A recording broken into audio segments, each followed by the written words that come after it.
I'm not talking on behalf of Tidy Towns. People of Birdhill, my name is Horace Plunkett. I've come here to Birdhill in this year of our Lord, 1914, to be associated with the establishment of your new cooperative.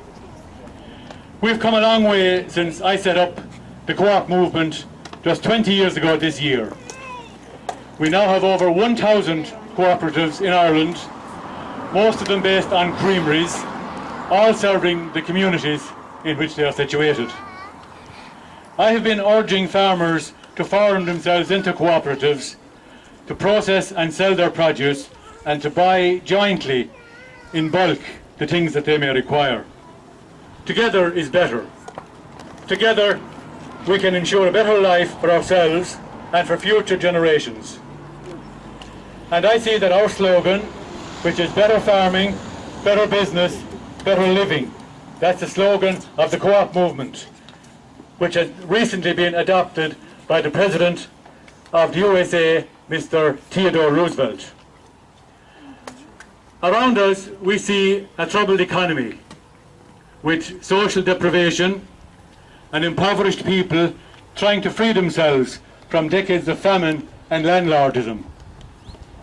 And while we have peace now in our country, the clouds of war are gathering over Europe, casting an uncertainty on trade and markets. I believe that the only remedy for our social and economic ills is cooperative self-help. The only way forward is self-government for our country and for our communities. The spirit of nationalism is rising in the Irish people, but we need strong communities to nurture that spirit in the future generations.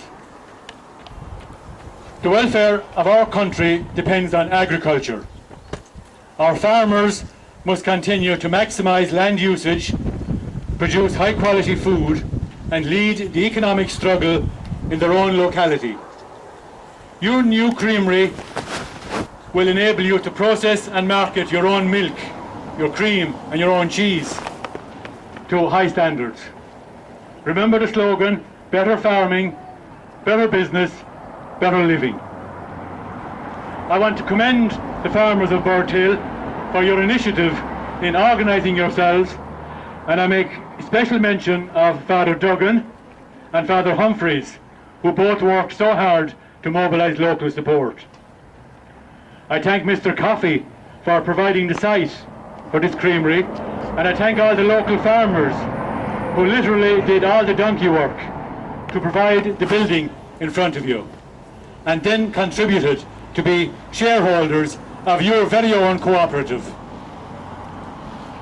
Of course, your competitors in the other creamery next door also provide a service for the local farmers. But who benefits from the profits there? You can be proud that you have here a building which is your very own, a society of which you are shareholders, and a business that will benefit all the community. Long live your co-op, long live your community spirit, long live Birdhill. Thank you very much. The other way around. So at this stage now we'll have a short commemorative drama piece put together by Paddy Kennedy as a means of celebrating the centenary of the co-op. So Paddy, the stage is yours. If we had time travel, we were to go back to 1914, how would we get on in such harsh times without our modern ways of working? Or if you could persuade somebody from 1914 to come back to 2014, what would they make of our modern world? You hand a modern day farmer a bucket, a three-legged stool, and ask him to go milk the cows. You get a frown, a look at the watch, as if to say, are you serious? You put a 1914 farmer into a modern day milking parlour and try to explain the whole process and then explain what electricity is that powers it all. You'll also have to explain to the farmer that he'd have to know his ABCs well to be a modern day agricultural technician, i.e. a farmer, to know your TBCs from your SCCs, your DMs from your DMDs, from your FCEs, and God only knows what he'd make of the whole world of AI. And then he might ask you, what do you do with the milk? That churn, that big churn there is way too heavy for any man to lift, and there's no wheels on it to take it to the creamery in Birdhill. Then we'd have to explain to him that the creamery in Birdhill has been closed for many a year now, and that the milk is collected by a big bulk tank, pulled by a lorry. And then we'd have to explain what a lorry is. Try tell a 2014 farmer that if he was lucky, back in 1914, he'd have 1 horsepower to help him with the heavy work in the fields. 2 if he was lucky. You hand a 1914 farmer a set of keys and tell him at his fingertips he'd have full control over maybe 100 to 200 horses. He might then ask you, do you still make hay? Or what do you feed the cows in the winter?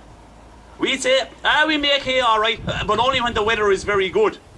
And we put it into round bales and square bales. The day the tram is gone. Well, except for the one on the roundabout in Birdhill. But you want to be quick to get that one in all its glory. No, now we put it into pits and cover it with plastic. Or wrap it up in neat little plastic bags. And then we'll have to explain to him what plastic is. Being curious, he might ask you, did we get home rule? And we'd say, no, the First Great War put an end to that. And then we fought with the British for our independence. And then we fought with ourselves over that independence. Then there was a Second Great War, the good times, the bad times, the ugly times. And then we joined the EEC, which later became the EU. Then was the boom, the bust, the bailout, the troika. And at the end of it all, the people are still saying we're looking for home rule. And then he might ask, the GEA, did the GEA take off? How's that going? And we say, oh, it's a great organisation. Up and down the country there's clubs nationwide. And it has a big stadium and a big headquarters in Dublin. And he might ask, and can anybody get into it? Well, everybody can get into it. Unless you're a guitar playing Stetson wearing cowboy. And then he might ask, you tell me the creamery's gone. And the threshing is gone. And the dancing at the crossroads is gone. The post office is gone. How do you meet your neighbours? And we'll say, I'll explain to you all about phones, landlines, mobile phones, computers, Facebook, Twitter. Oh God, he'd say, take me back to me own time. It was tough, but it was simple. And we knew no more of what was to come. And we'd say Godspeed, for we're getting a bit tired of explaining everything to him. But before he'd go, we'd thank him and his generation for ploughing that hard furrow, for passing the baton on to successive generations, and we'd assure him that he's in safe hands for generations to come. Thank you very much.